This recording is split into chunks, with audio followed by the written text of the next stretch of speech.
Recently, I bought a 2004 Honda TRX 450R for $500. This thing is an absolute basket case, and it's been left in pieces. Unfortunately, we tore down the engine, and we found some serious carnage. Oh my gosh, does that stink? It looks like this engine was run with no oil in it, and the bottom end was completely roached. That's no problem though, we're here to restore this thing, and I was expecting to find problems anyways. Well, fast forward to now, we've got a bunch of brand new parts and completely reconditioned cases to rebuild this engine. In this episode, we're gonna completely build this TRX 450R engine, and we're gonna install some trick parts along the way, like a recluse radius clutch, a 480cc big bore kit, and a freshly CNC ported head done by Oregon Coast Powersports. And we may hit a couple snags along the way. I don't think it's gonna work.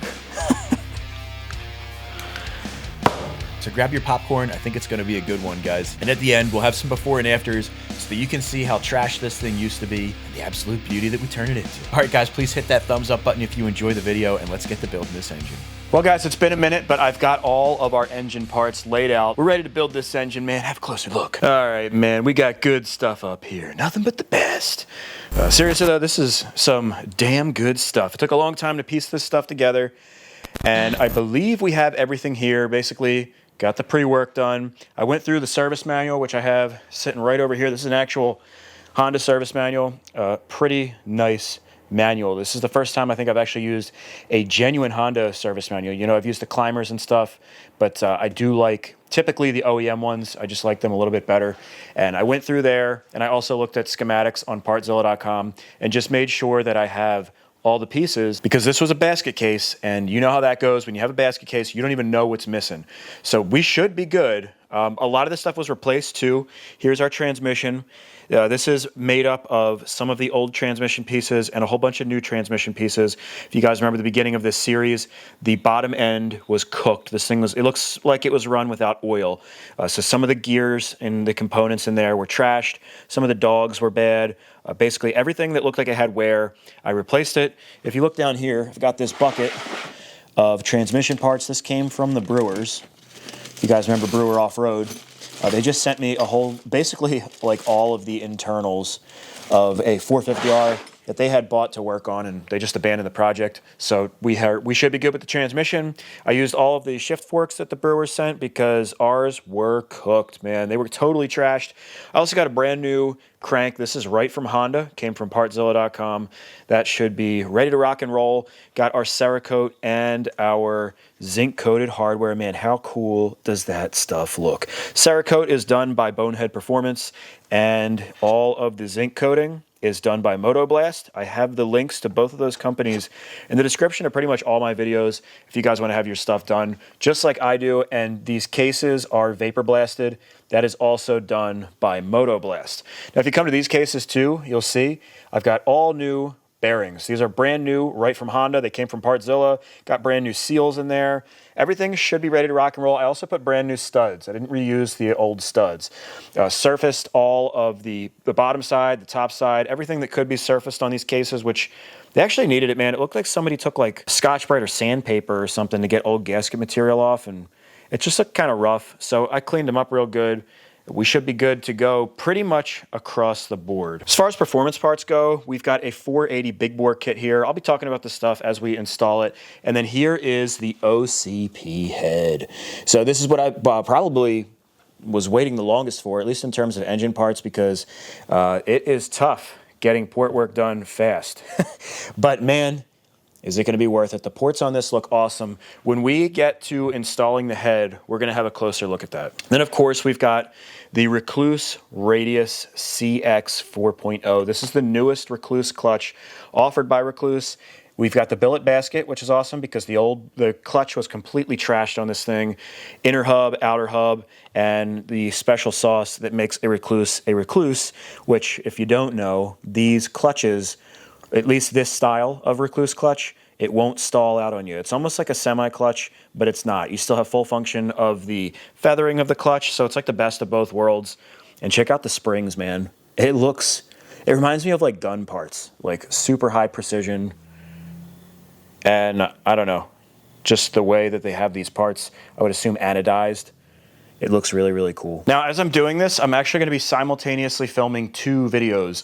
So we have this video, which is the series video. That's gonna have more details on the actual parts going into it. And I'll be telling you the stories about, you know, how this shit was so hard to get together.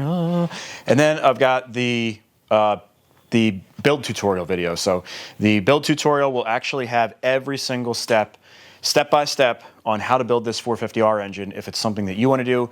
So this particular video, as I'm building the engine, I'm going to be skipping a lot of steps. So don't use this one as a tutorial, or if you're in the comment section like, oh, you forgot to do this. I'm not showing all of the little parts of that in this video, but there will be one. It'll just be after we get everything running, because I don't want to put a tutorial out on how to build this freaking engine and then find out it doesn't run. So I like to make sure the engines run first. I'm also going to be using these trays. These are for like pets and stuff, actually.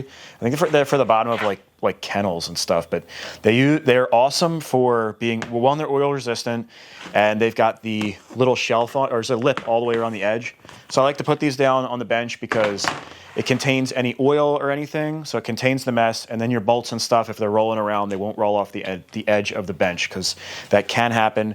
And I will have all of this stuff, as well as any kind of special tools and stuff or products. That'll be linked in the description below. I also wanted to mention that today is September 4th, and we need to have this entire 450R completely built and on the road to Indiana for the Badlands Bash by the 8th. So we've got 4 days to do a complete engine build, make a video for the engine build, and then the finale video of actually putting the entire freaking quad together and doing all that shit in 4 days, which is gonna be, it's gonna be a stretch. It's okay though. It'll be fun, right? Right. Now I wanted to show you guys, this is how I typically do my setup. So this is usually the smaller tray goes over here, and I have everything that is going to go into these center cases. The only thing that's not on here is the gasket. And if I forget the gasket, man, I don't know. But basically everything else is there. I've even got the little cylinder dowels. And also the center case bolts, that's one thing that's not on here. Usually I'll even get those out, put some ANICs on them. And the big reason that I like to do this is because it makes it a lot easier, a lot harder to forget a part. Like specifically, one of these little thrust washers. I've actually forgotten to put one of those in. I think it was on the KFX 450R, and I just couldn't sleep at night. This is one of those times where it's really nice to film everything you do. Man, it was like 3 o'clock in the morning. I woke up, looked at I had to look at the footage, man, and I'm watching myself put the engine back together, and I didn't put the damn thrust washer in there. I came downstairs, tore the whole damn engine apart, and rebuilt it the right way with that thrust washer, and I didn't go to bed till like 5:30 in the morning. I still remember that night. But now that I have this tray system, it's much, much harder to forget something like that. And then over here will be the main work area where I have my 1/2 of the center case. Let's get started. All right, the first thing we're gonna do is drop our crankshaft in place. This is a brand new OEM crankshaft. Came right from partzilla.com. This is a stock stroke. So we are not going stroker on this one. And it is a sweat fit on this side. So we're gonna have to use a crank installation tool. Now, sometimes what you can do is put the crank in the freezer and then take a torch and heat up the inner race of your bearing. And sometimes you don't even need a tool to install this. It'll just drop right in place. But I know not everybody's gonna do that. So we're gonna go ahead and use the tool to install it. So we'll push it in as far as it can go, which is right about there. And as we're pulling this in the whole time, you wanna make sure that your connecting rod is facing upward where your piston's gonna go. If you leave it hanging down like this, as you pull it in, it's gonna get smashed up against the case. And you could actually ruin the crank if you keep pulling on it. Or at the least, you're gonna have to pull the crank back out and then redo it with this connecting rod facing upward. I have made that mistake before. Damn it. Oh man, did we get lucky. I was about to be pissed. There was no adapter to fit on here, but the flywheel nut can actually work on the adapter. Thank God, man. It's like almost like it was made for it. Hell yes. Were you actually worried? I actually was. All right, now as I tighten this down, you'll see this gap right here close up. You know, I almost forgot to put lube on the inner crank seal. Can't be forgetting that shit.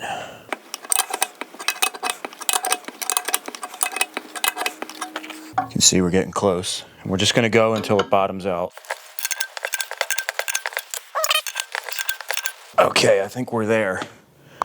Looks good. Ooh, look at that. Wow. If you look here, the crank seal actually flipped all the way around. This is the only area that it's not flipped right here. I've actually never had this happen before, but I was going to say, once your crank is in there, you want to make sure that the seal isn't flipped. And I'm just taking, this is a very dull screwdriver. You don't want to use a sharp one because you don't want to put any marks in the seal.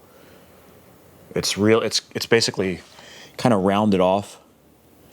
And I'm just going to push the seal gently. I do not want to damage the seal. And slowly push it in place. Again, being very gentle. We do not want to cause any damage to the seal.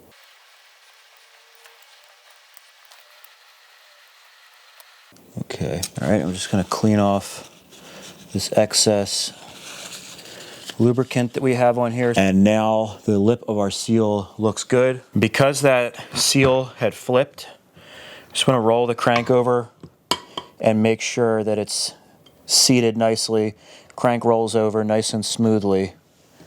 I think we're in good shape. We're gonna be putting the transmission in a second. First, I wanna put our oil pump rotors in, because if you forget to do this, you're gonna be kicking yourself. So there's an oil pump shaft right here. It goes with the splines facing downward. Then the top of this shaft is D-shaped, something to take note of. It's gonna go with the splines facing inward. It runs through two little bearings. Just drop that in place. Then we've got our inner rotor, and we've got our outer rotor. And you just wanna line up the D shape of the inner rotor with the shaft. That'll drop right in place. And then same thing, the outer rotor, it's just gonna line that up with the inner rotor, and it'll drop in place like so. Okay, now we're gonna get our transmission in here, and I wanted to show you guys the shift forks. There are 3 forks, and they're all labeled. If you guys remember the old forks, they looked like crap. In fact, I have one of the old ones right here, and you can see this big trench in here. So you would never want to put a shift fork that looks like this back into the engine. You'll have all kinds of problems.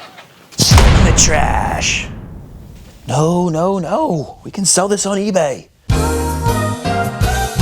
And we're just going to delicately install this as an assembly. Oh, there it goes. Okay. That feels good. Now we have our gear that goes in place. We're gonna put it, how the fuck does this go?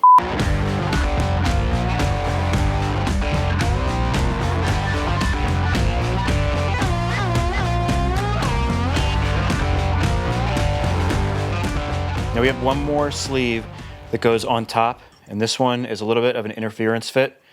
We don't want to go smashing this in place because we'll throw our crank out of whack. So I'm going to throw this in the oven and heat it up, and that should expand this just enough to fit over our crank. You could also just use a torch. Should be a lot quicker. Hopefully this will just slide on now. Whew, man, that's hot as hell. Oh my gosh. Well, the heat didn't quite get the job done, but that's okay. Put a little bit of lube on our splines here. We're going to use the gears to pull it in place. So these gears will be going on once we put our case half on, but we're just going to put them in place now, and they will press against that sleeve. And we'll take this one up here, line it up. There's a little wider gap that goes where the dimple is, the punch mark on the crank. We'll put that in place. And then we're going to take our bolt and washer, and we'll start threading this in. You want to make sure that there's a good amount of threads. If you're on the edge like that, and you've only got a couple threads, that's not good. You want to make sure, you see we got plenty of threads, because you don't want to ruin this bolt. And we'll take a 17 millimeter, hold our crank so it doesn't spin, and this should bring it right down.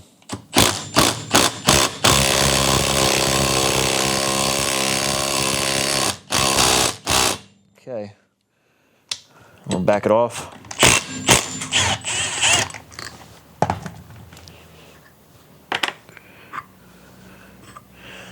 All right, good to go. And as you can see, threads have no damage at all. And now we can take our upper case half, line up our crank and our transmission shafts, and just gently drop this into place. Again, taking your time, don't force anything. You may have to roll the crank. Sometimes the inner sleeve of the crank bearing doesn't want to just slide right on. You got to roll it. Oh, there it goes. Man, that was satisfying. It looks like it's all the way down flush too. Nice. And then we're going to work our way around the perimeter here, get our bolts in place. If you're not sure where these bolts go, typically I'll just put them in place, and if they're sticking out too far, that means you got a bolt that's too long, and if they're going all the way in and not catching the threads, you've probably got one that's too short. The Honda service manual calls for 9 foot-pounds to torque these two. We're going to go in a crisscross pattern until all of them are tight. Then once you have all the bolts tightened down, it's a good idea to check, make sure your crank rolls freely, and check your counter shaft and your main shaft. Make sure everything is good and free.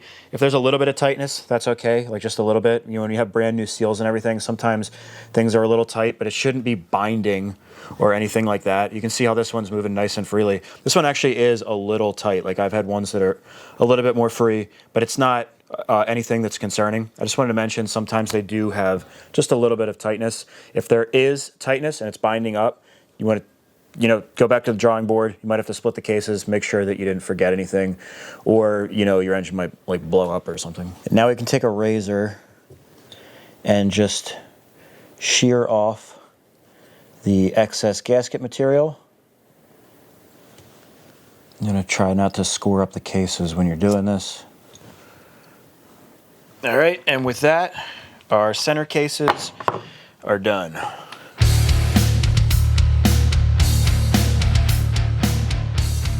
I gotta say, man, this was a more enjoyable bottom end to be working on. You gotta love working on those bottom ends. I think what made this one so nice was the fact that we have a gasket for the center cases instead of working with case sealer. So you know me, I love Yamabond, but if I don't have to use it, it's pretty nice.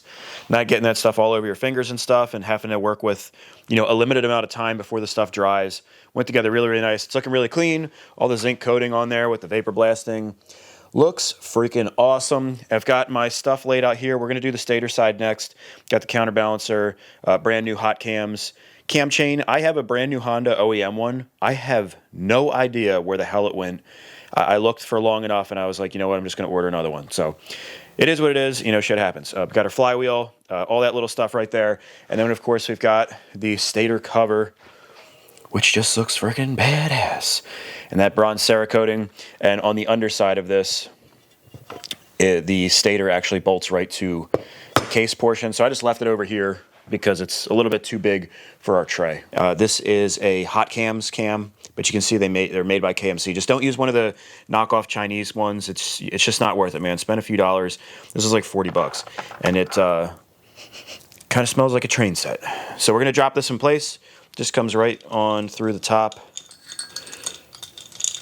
and it'll go right around our crankshaft. We'll pull up on that, get the slack out of it, and just kind of hang it over the front. And then we've got our cam chain slider. There's a small sleeve that goes on the back side like that. So we'll just drop this in place.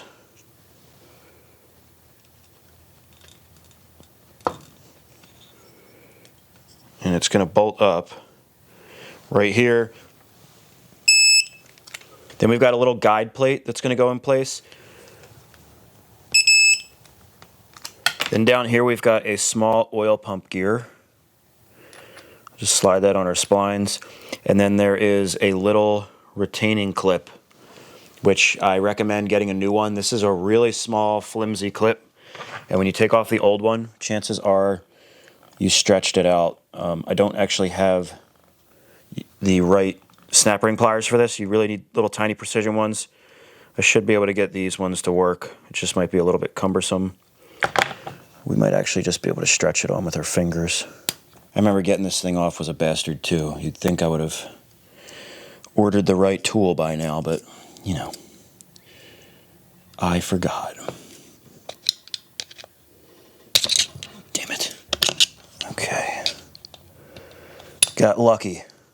Now our balancer is going to go right in here. I'm going to take a little bit of grease and make sure that the inner lip of our seal has got some on it. Slide it right on through here. Just make sure you don't roll the lip of your seal. Then line it up with that little gear that we just put in. Now we're going to put our flywheel in place. I'll just line up that key and it drops in place like so. This gets torqued to 54 foot-pounds. If you're like me, you like to torque things to spec.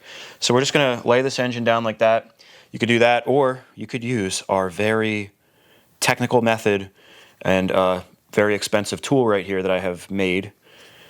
I don't know if this is actually going to fit. I don't think this is going to fit.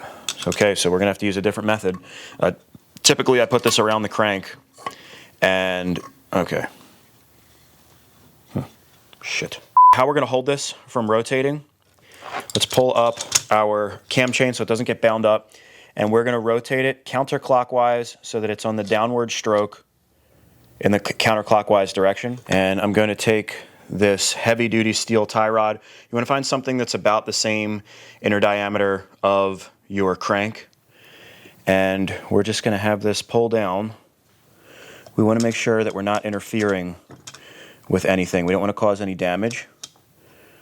That should be good, and with that in there, that's going to prevent the flywheel from turning as we tighten it down. You don't have to worry about these surfaces. It's not going to damage anything unless you use like a really thin rod or something, but that would bend anyways.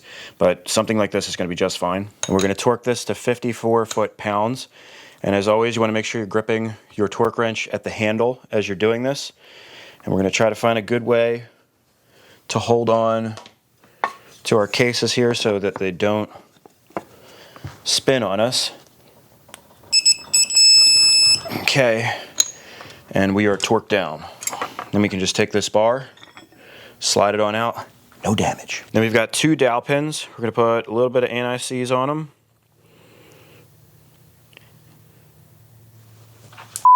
Now we can take our cover and just drop it on in place. It might get kind of sucked in place because it is magnetic, so just be prepared for that. Just want to line everything up here. Oh, you can see it kind of sucked it in place there. Okay. There we go, good and flush. Man, that cover, the color looks sick.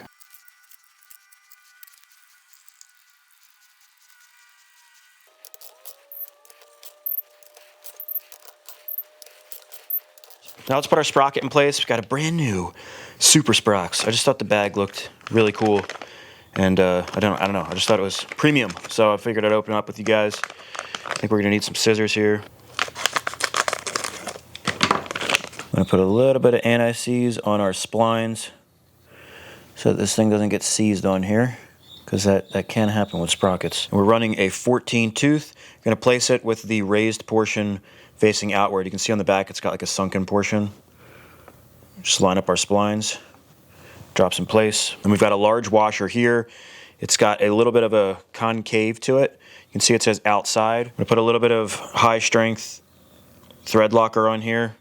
We do not want our sprocket bolt coming off.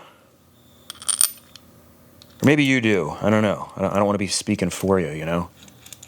And this will get tightened to 23 foot-pounds. If you don't want to tighten it right now, you can tighten it up once the engine's in the frame and the chain's on there. With this clutch tool, makes it really easy. Okay. I like to do it now because I have forgotten to tighten it up once I get the engine and everything in there and the chain. It's never good.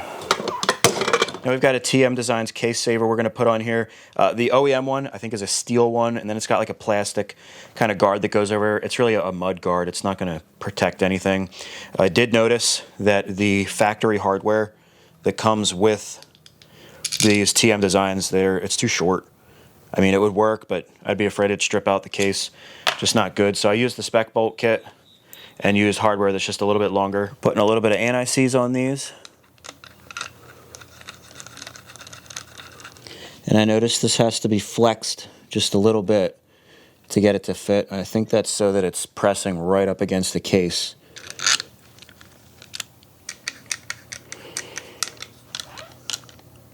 Now this plastic has a little bit of flex in it, so it might be hard to torque them down. So I'm just going to snug these down by hand. Should be good. And our stator side is done.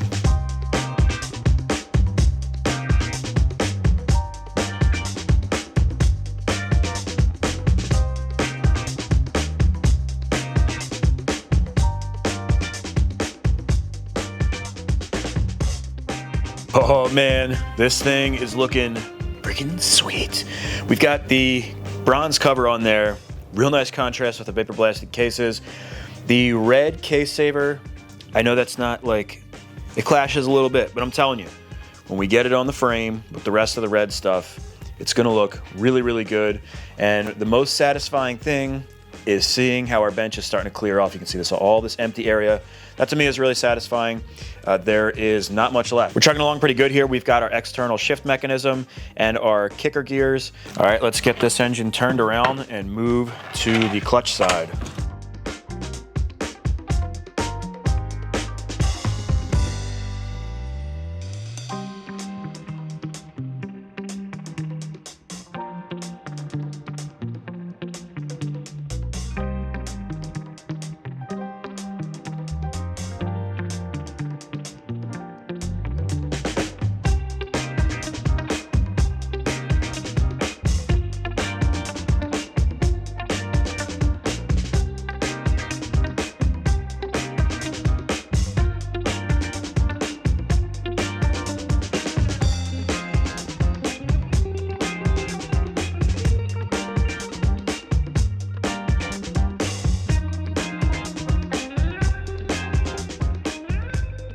Before we get to installing the clutch, we got to take a minute to look at this Recluse clutch. This thing is freaking badass, man. It is the Recluse Radius CX 4.0. So it's the 4th generation. So if you guys saw the way that the engine was when we got it, 99% sure it was run with no oil in the bottom end, and we completely roasted the original clutch. I mean, the basket, inner hub, pressure plate, and the pack, they were all destroyed completely, and we would have to replace everything. Recluse reached out to me, and they asked if I'd want to run one of their clutches, and I actually said no, because you know, I've ridden Recluse clutches before. In one instance, I rode a quad all day long. It wasn't my quad, it was somebody else's. I didn't put the Recluse clutch in there or anything. And it wasn't that it wasn't operating correctly.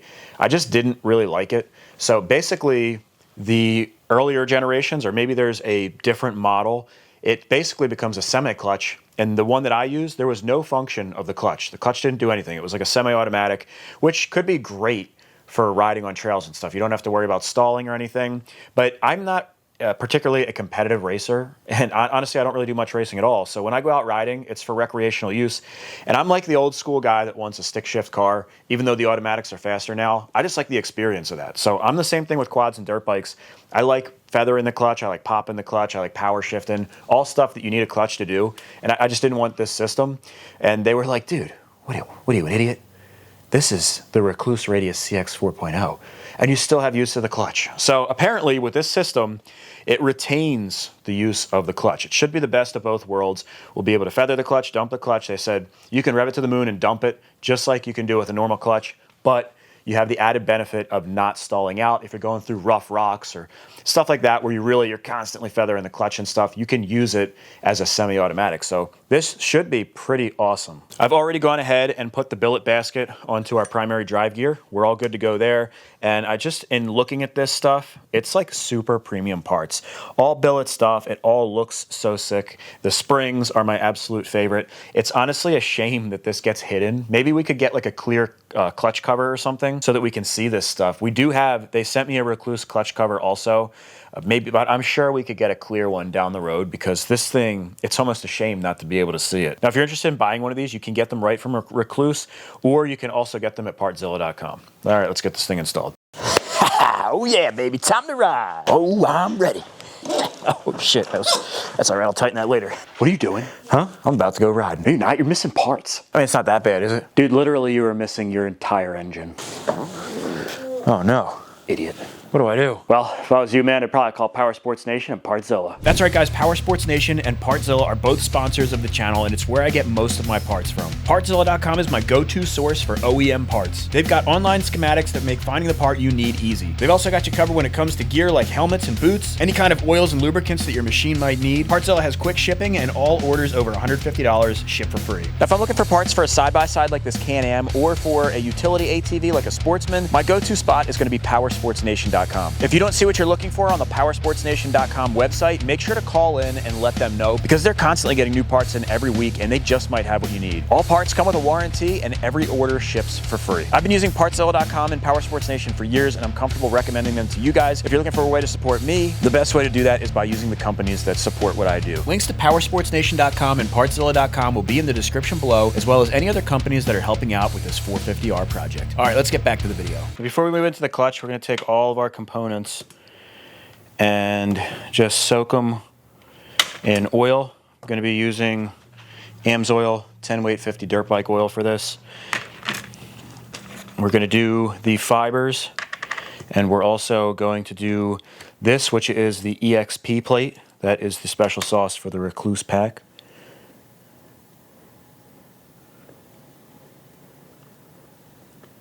All right, first thing to go on is a sleeve. I'm going to put a little bit of assembly lube on our main shaft.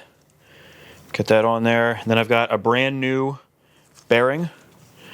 Same thing, put a little bit of lube on there. Slide this in place. Just spin it around, get the lube on it. And once again, I put a little bit more lube. And slide our brand new billet basket and primary drive gear. We're going to have to line this up with our gear. Make sure everything goes on nice and smooth. There we go. And we've got this real thick washer. Now we're going to put our inner hub in place.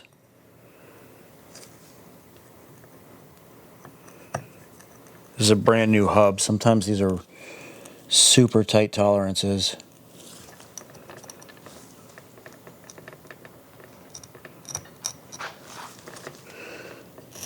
Man, that one's really tight. Now with this Recluse setup, we've got a special locking washer that's going to go with these two little tangs facing downward into these holes. Nice little place keepers. And we've got our center locking nut. We're going to put it with the lip facing upwards. Now we're going to use our clutch holding tool to tighten this thing down. We're going to use the side with the two pins, and they're going to hold the inner clutch.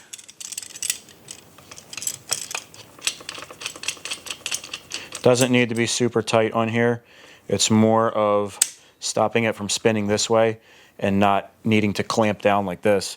We're going to use the bench as our friend. Put that right up against the bench, and we're going to tighten this nut down to 80 foot-pounds. And having this up against the bench is going to make it so that it's a lot easier to tighten this.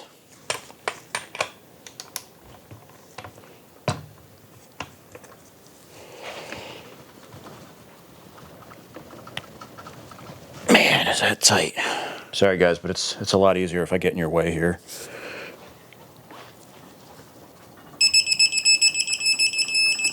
Okay. That's all good and tight. Pop off our holding tool. And our locking tabs are conveniently located right at the peaks of our nut. But you know what? It's okay. I hate these stupid locking tabs, if I'm being honest. I'm just going to take a channel lock here. Oh, I don't want to scratch up my inner hub. Like anybody really cares, right? Nobody's even going to see this. But you know me, guys. Okay, and we'll see if we can bend it on both sides. Like that, so that will not come off. And then I'm going to leave this other side like that so that if I ever have to take this off, I'll have a second use. Now in this Recluse clutch pack, we've got a couple special plates. We've got this one, which is a half thickness. If we compare it to one of the regular ones, you can see the difference. The fibers have a different pattern, and you can see it's about half the thickness of this other fiber. So we're going to set the half one aside. And then we've also got a steel that's a little bit different. If you look at the outside, it's not perfectly round. Whereas if you look at the normal steels, these are perfectly round on the outside. You can see those little kind of waviness to the outside. We're going to set this plate aside as well. Now we're going to go ahead and put a steel in place. Oh shit. And before we start dropping in place the plates and steels, we've got these little stainless inserts. These are going to go around the clutch basket, and it's going to make the clutch basket last a lot longer.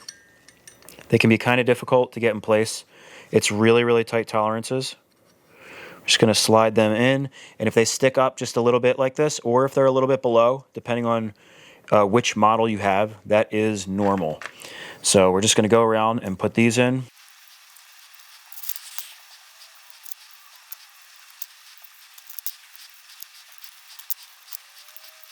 Okay, all the plates are in. Now we're going to take a normal steel with the round edge and drop it in place.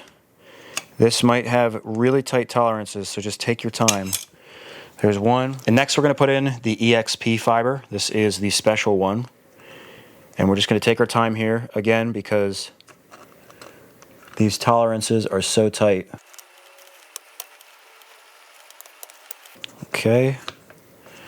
And then we're going to put another steel in, regular fiber. And once you've got all of the regular fibers and regular steels in place, we're going to go ahead and put that half fiber in.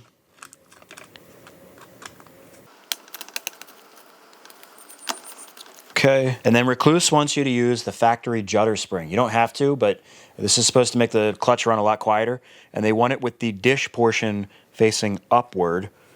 So we'll put that on the inside like so. And then we're going to put that last steel, this is the one with the wavy edge, right on top. Now there's an internal and external way to adjust this clutch. Now each one of them has their own benefits, but I'm not going to go into the specifics and breakdown of this clutch, but we're just going to set this up for the base adjustment on the interior. There's a ring on the inside here, and that's what we need to adjust. So before we adjust that, we need to put our pressure plate in place. We do not put our clutch pancake bearing in for the adjustment. So we first put the pressure plate on, then we're going to install our springs, and I'm going to stagger these since they're different colors, like so, because each one of these colors is a different amount of tension, so we want to make them even. Now I'm going to run these in with the impact just to run them in. I'm going to start one of them, come down here, get this one started, and they want you to run them in little by little. I'm just going to get them all started.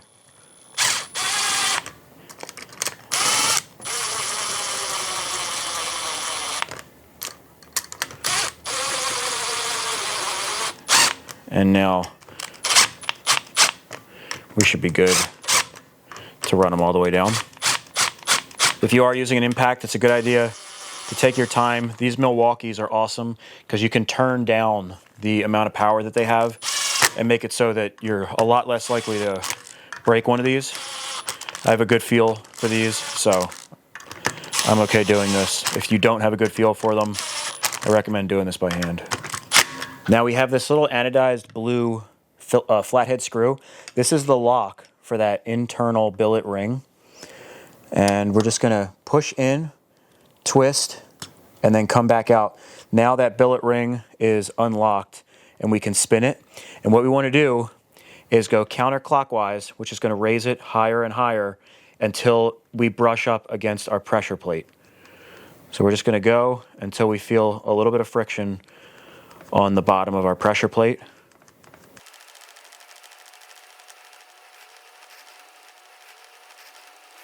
Okay, I think that's about it. Now that we have that up against the pressure plate, we're going to take our springs off.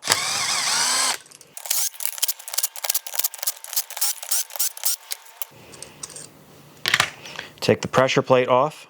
I'm going to clean a little spot here on our pressure plate, or our inner hub, and our locking ring. And Recluse actually includes a little marker here. What we're going to do is just basically strike this so that we can see exactly where we are. And we're going to turn this one full turn counterclockwise. So just follow your little hash mark there.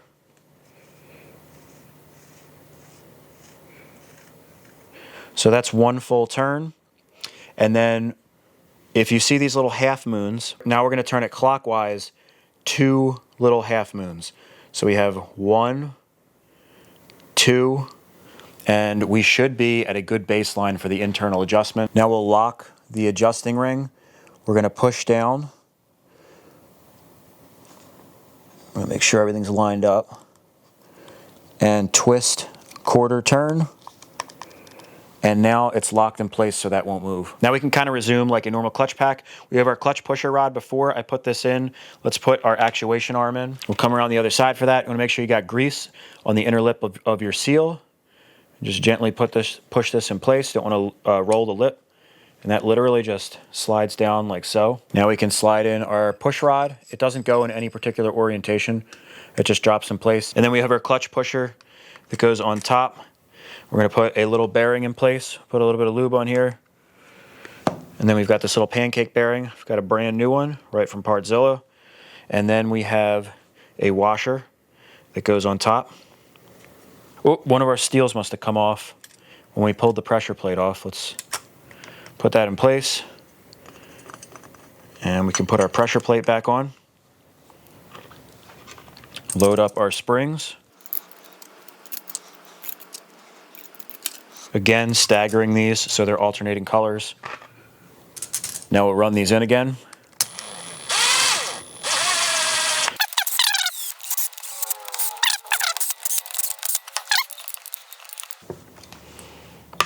These will get torqued to 9 foot-pounds, and since it's wanting to roll, we will put our bar into the crank.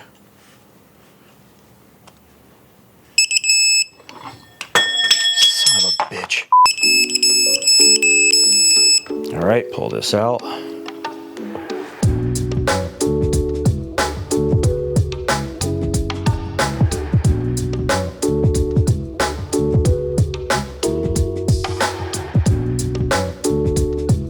Well, unfortunately, it looks like this recluse cover is just a little bit thinner than the factory cover. So the bolts actually are bottoming out in the case, and it kind of sucks. I tried putting a washer on there, but it's not quite enough. So I'm gonna have to use shorter hardware, which is fine. The only thing that sucks is it's not the yellow zinc, so it won't match the rest of the build. That's something I guess I can switch out later, but just something I wanted to mention. Luckily, I had these brand new case bolts for a 250R, so this one was just about the right length so that we don't have to have mix-match bolts, because we had that yellow zinc one up here.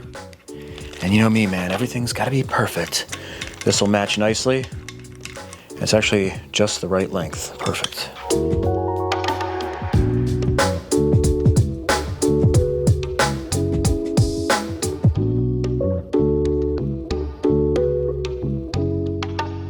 Tell you what, man, I'm on the brink of freaking out. Not literally, but I'm super freaking hungry.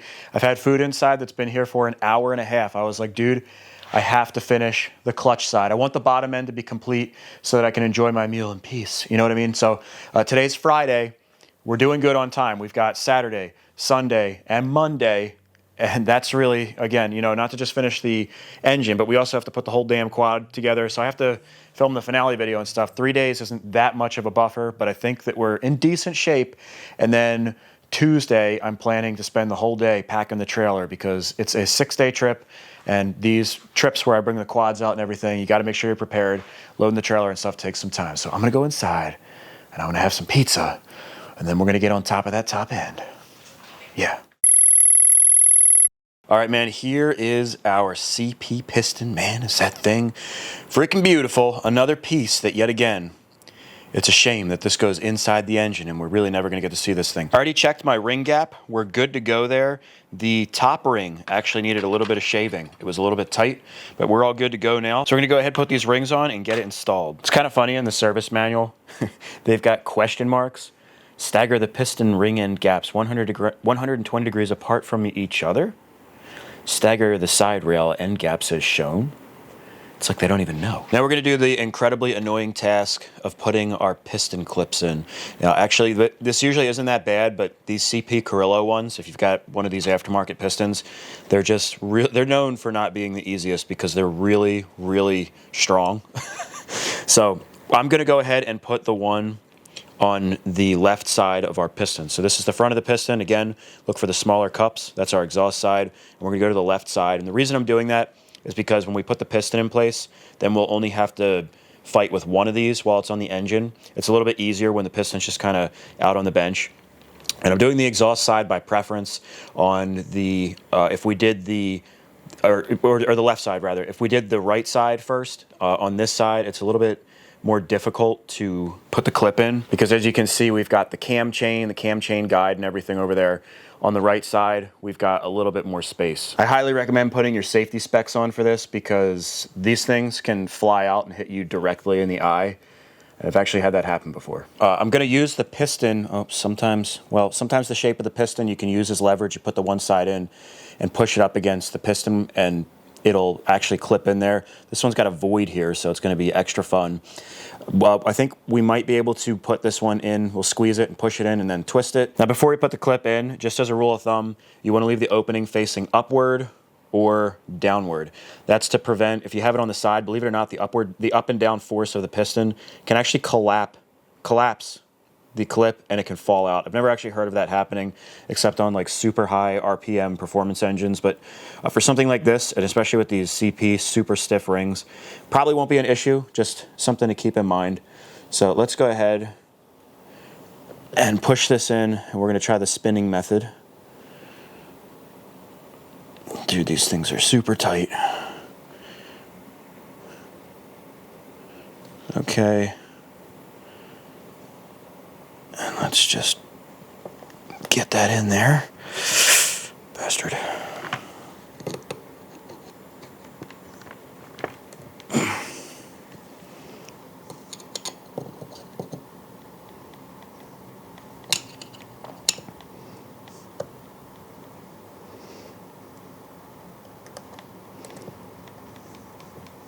Okay, the bottom part is in, and then we're just gonna push on through the back.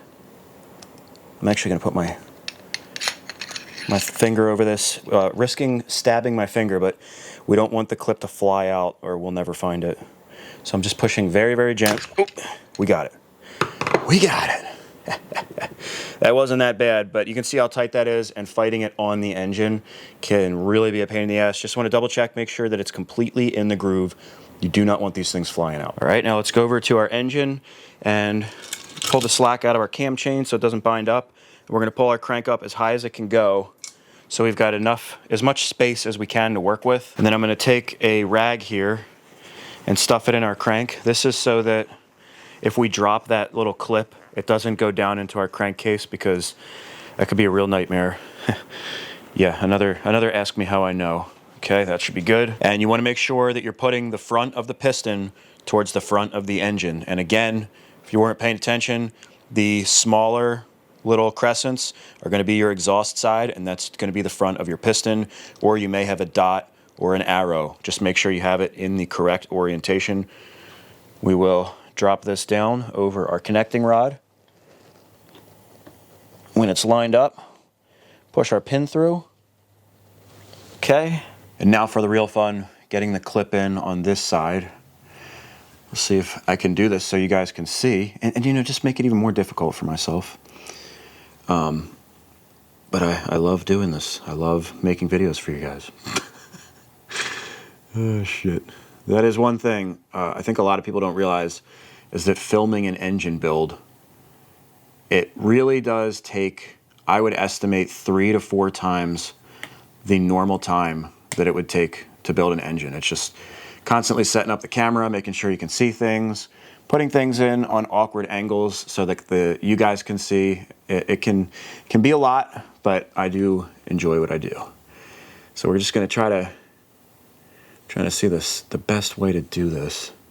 See, what I would typically do is put the bottom portion like that, and then you push it against the piston and it kind of walks it in. But again, this orifice here makes it a little bit more challenging. They do have piston clip installation tools, but no, ain't nobody need that crap.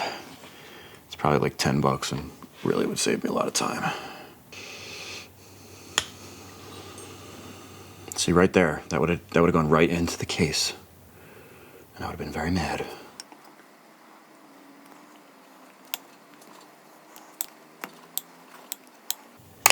There we go. Bastard. And then just make sure that it's all the way in that groove. This one looks good. Now we can pull this rag out of here. And then we've got our Cylinder Works 480 big bore cylinder. All right, we're gonna drop this in place and compress our rings as we do so. This is another one of those things where they do have a tool for this to compress the rings, but I usually just use my fingers and it's okay. You're gonna make sure your cam chain slider is inside the cylinder. And we're just gonna line this up. It literally says in the service manual to use your fingers to compress the rings. It can just be a pain in the ass, and this could also be one of those deals where, depending on the brand of piston, one might be more difficult than the other.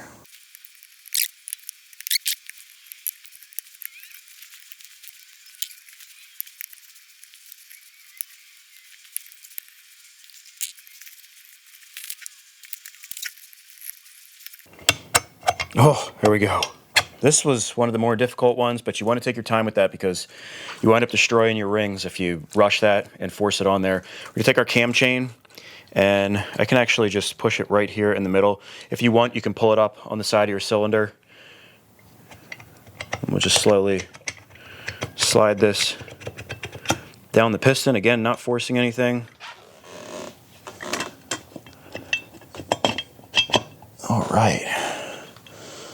Looking good. I'm gonna use a magnet to get our cam chain. Just make sure that's not binding up in there. And we've just got to get this down on our cylinder dowels. Might need a little bit of encouragement. Just tap it down with a mallet.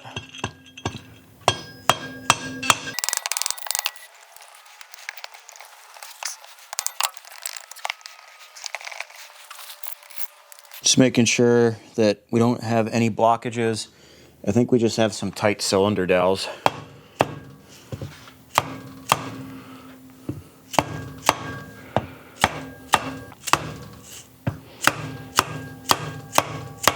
Man, I've never had a cylinder that's this tight on the dowels. It's basically all the way down, but it has like a little bit of flex. I don't like that. I don't know if it's because it's aftermarket or what, but it should be okay. I'd like triple check to make sure that the piston wasn't hanging up on anything, and because we don't want to freaking break this thing. Let's get this kicker on here just so that we can roll over. Just want to make sure the engine rolls over. Oh wait, this is a forward kick.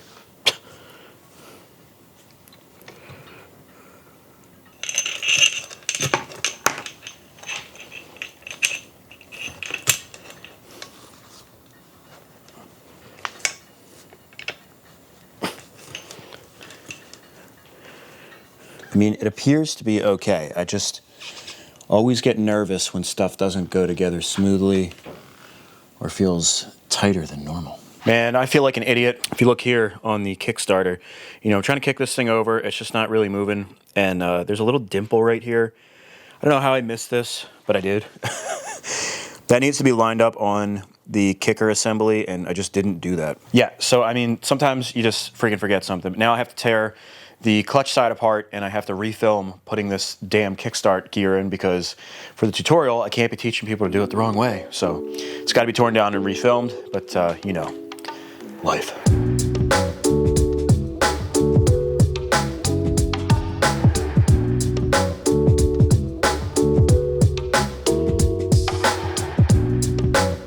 It would also appear that the cam chain is not lined up with our cam gear, which is probably another reason that this damn thing is not wanting to turn over. I can see it's bound up under there, and I'm pretty sure that I'm gonna have to frickin' take the side cover off. I'm trying to roll the crank over, and I don't think it's gonna work.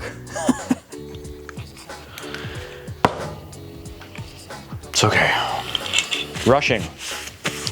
Rushing to do things just never works out.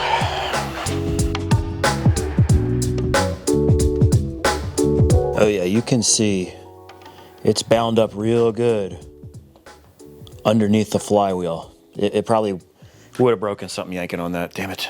All right, all that shit's back on. Let's see if it freaking rolls over now.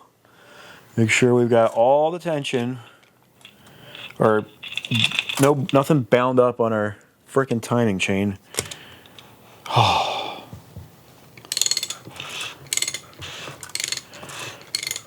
Nice and smooth. Had me freaking scared, man. Just, what the heck? Curious, let's try the kicker. It doesn't exactly slide on the splines easily. It's like really tight. But let's get it on here at least a little bit. Oh, yeah, now it goes on easy, right? Change out all those other things and fix the timing chain, and suddenly the kicker just wants to work. Did I speak too soon? Oh, there it goes. It's just kind of difficult without having the engine mounted down. It works though. Now we got to stop for a moment to go over the head that we're about to put on this 450, because this ain't no normal head. If you guys remember, this is the original OEM head that we pulled off of the teardown, and if you guys remember, it was basically completely stock, except it did have an HRC cam, I discovered, which is pretty cool. So it's not on there anymore, but otherwise there was no port work or anything. I did a poll asking about port work and where I should go, and a bunch of you guys recommended Jeff at OCP. So I sent it off to Jeff. We got the port work done, and as you can see right on the front, man, it says OCP. That's Oregon Coast Performance, or Oregon Coast Powersports, I'm sorry, and it is excellent work. I'm going to do my best to show you guys. In fact, why don't I bring you all in here and I'll take a closer look. Oh yeah, man, check this thing out. I love the way he's got OCP in there. It basically looks like it just was that way from the factory. Super professional. Not the chintzy etch jobs like I normally do. We've got a stage 2 hot cam up top, and I wanted to mention, if you give him all the correct stuff, he will put it. This is how I received the head. The camshaft is on there and it's already shimmed. So this should be ready to rock and roll. Shimming valves can be kind of a pain in the ass. So that's a nice little perk about working with Jeff at OCP. Now I'm going to be taking this stuff off because I have to do the engine tutorial and show how to put that stuff together. But it's nice that Jeff will go the extra step and do that for you. Take a look at the bottom. It's all nice and surfaced. We got fresh valves in there. Literally looks like a brand new head. I'm gonna do my best to get a view inside these ports. It's tough because with the valves in there, we can't really get any light in there. But if you noticed, as compared from before, where the valve guides are, that big lump of aluminum that surrounds them is gone. So we're gonna have better flow from that. I can see that he opened up the entire thing. There's no flashing from when this was casted. You can see it's the same thing on this side where the valve guides are. Is all nice and smoothed out. I can't wait to run this thing. The whole thing, all the ports and stuff are just bigger. So I had talked to Jeff before I had started any of the plans as far as the performance goes on this 450. Jeff probably knows 450 performance just as good as anybody, and definitely way better than I do. So I took all of his recommendations.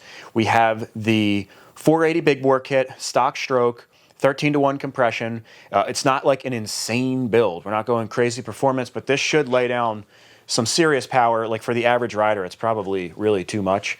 And the port work goes a really long way when you've got the right intake, the right exhaust, and the right compression ratio and all that stuff. So the port work is going to really complement this engine build. We've got the DASA exhaust, which is what Jeff recommended for this head. We've also got an NFCR carburetor that it has not shown up yet, or I'd show that to you guys now. That's also coming from OCP. As far as the port work goes, it's Jeff's, he calls it his stock CNC port, and he loves that for this setup. So we've got stock valves on the intake, and the exhaust are stock valves for the CRF 450R, I believe, which gives it +1 exhaust valves. So we've also got a stage 2 hot cam on here. This should work really, really well with this setup, and it's going to be great for a woods bike. It'll scream in the top end, but it's also going to have a ton of bottom end torque in the mid-range. Should be pretty nasty on this thing.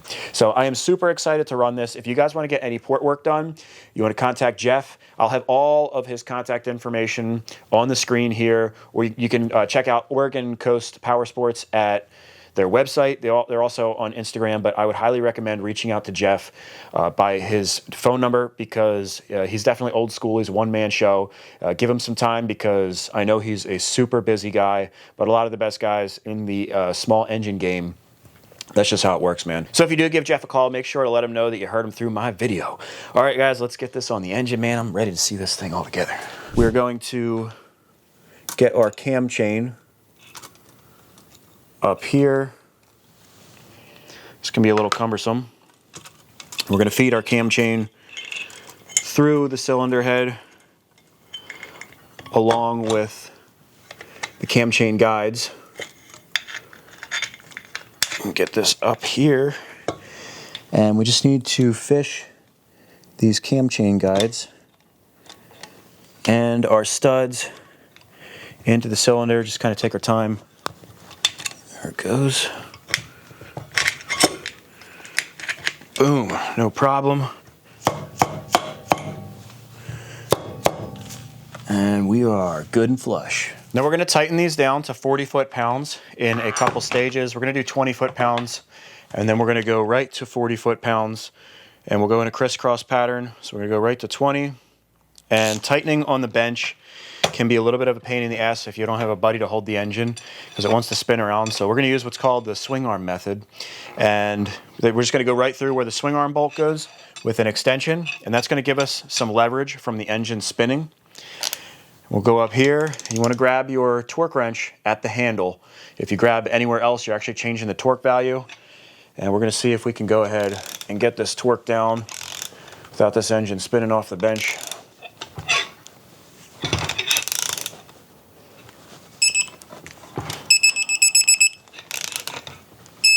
Okay, there's 20 there.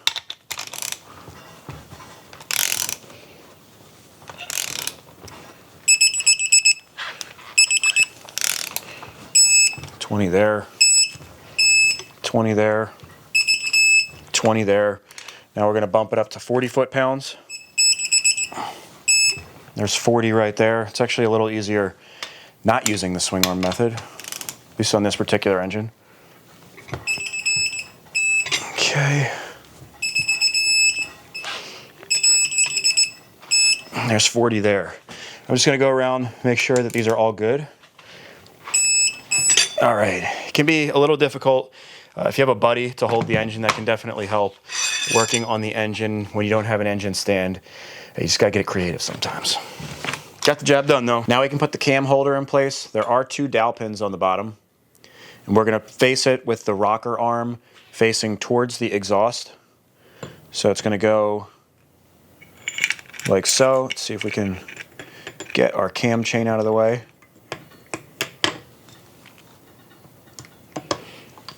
Just like that.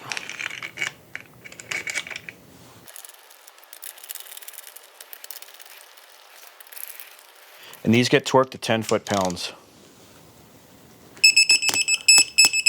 Now let's spin the engine around to our clutch side. Got our little inspection port here.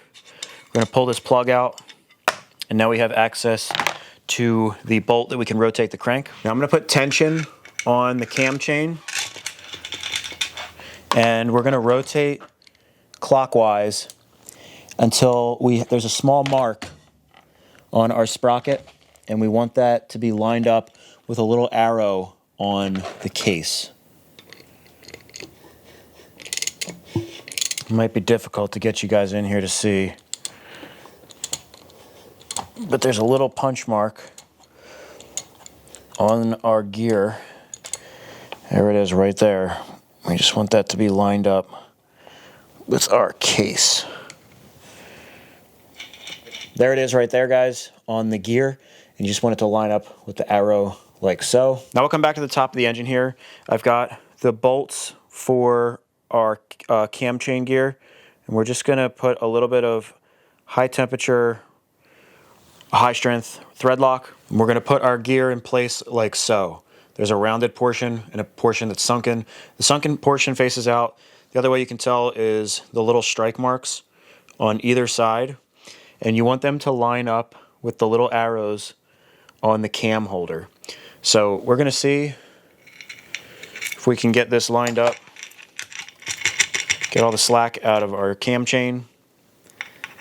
And we're going to see, where are those marks? About like so.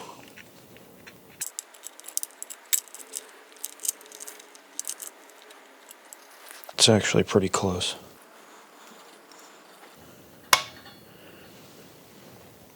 Right like that. It looks like they're lined up perfectly on both sides. And then we can spin the cam so that it lines up with the bolt holes. Spin these in place. Now we can hold the crank from spinning over here, and that'll allow us to tighten these to 14 foot-pounds.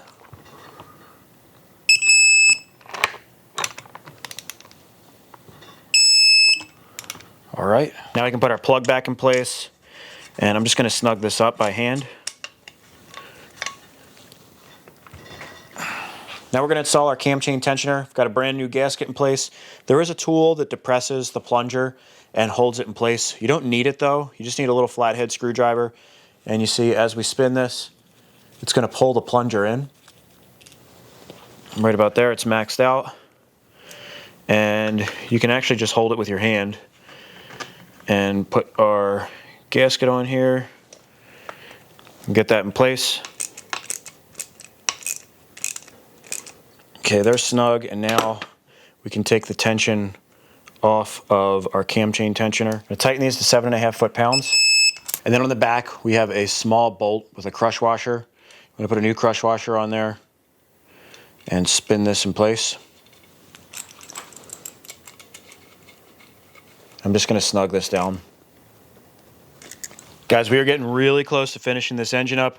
We're gonna put our thermostat in place with the bleed hole facing upward.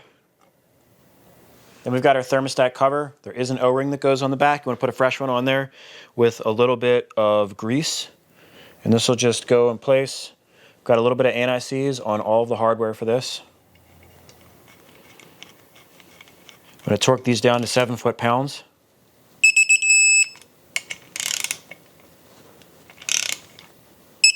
Then I've got a brand new temperature sensor to go right back here. I'm going to put a little bit of thread sealant on the threads.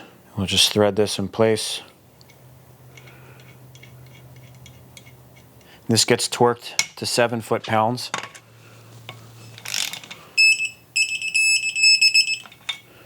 Should be good. Now we're going to put our cam cover on. We're going to try to hold this gasket in place as we guide this onto our head and just kind of work that spark plug gasket over the spark plug tube.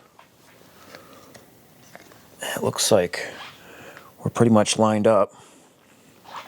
Just want to make sure that gasket didn't pop out of its place. Oh, dude, this thing looks awesome. We're going to torque these down to 7 foot-pounds. And finally, we're going to get a fresh spark plug, set the gap to 1 millimeter, put a little bit of anti-seize on the threads. I'm going to drop this in place.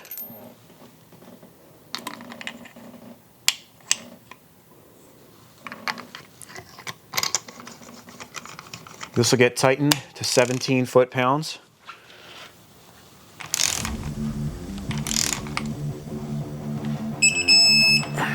And with that, my friends, you built yourself a TRX 450R engine.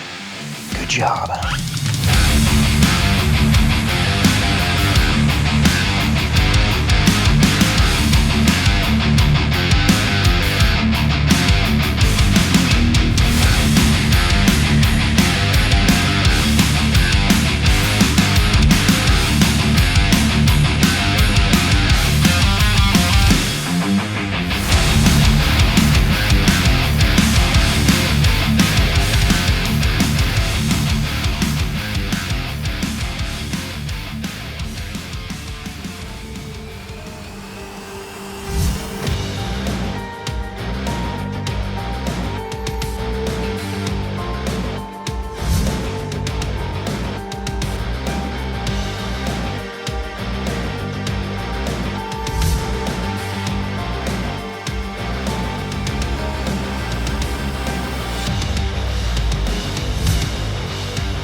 Holy crap, man. Not the easiest engine I've ever built. Also not the hardest. It was kind of like a medium. You know, most of it went together really easily. I just had a little bit of difficulty specifically with the cam. So I had to pull that apart because I wanted to build it on camera to do the tutorial. And the freaking decompression lever was like freaking seized in there, man, I swear. So chances are that thing has some heavy duty Loctite. I'm sure I could have got it off if we used some heat and stuff, but I was like, you know what, man, I'm gonna wind up breaking something trying to get this stupid thing apart. So I just decided to do basically a walkthrough of how to take the cam out and put it back in if you were to do that, and you know, just kind of did it like that. But yeah, there's a couple snags along the way. Just like I was saying before, when you do these build videos, it makes everything take a little bit longer. I freaking doing the entire cylinder head, there was a certain part, like I don't even know, but a big section. I forgot to turn the damn microphone on. And I would put the outtake in because I got pretty freaking angry. But I was off camera because I was standing behind the camera, and I freaked out, and I took my hat off, and I threw it as hard as I could. I spiked it to the ground, but you can't hear any of it. I would love to show you guys that because I know you guys love it when I crash out, but man, it looks beautiful. The colors certainly did come out great. I'm very happy with that. I didn't know if I was going to like the recluse cover. I thought that I'd be like, oh, I don't know. And like, because we had the Honda one Cerakoted also, and that one looks badass. But all the colors, they really do match really nicely. So I'm happy with that. I hope it runs as good as it looks. It is Saturday around 9:30 p.m. So we're doing okay. We've got all day Sunday, all day Monday, and then I'd like to spend Tuesday loading the trailer. If you guys have ever loaded a trailer, like I said, man, for a big trip like this, it's like a freaking project. Plus, it's loaded already. There's like a whole bunch of shit in there. So, luckily though, the engine is complete. All I have to do is the smoke shots, which you guys probably already saw.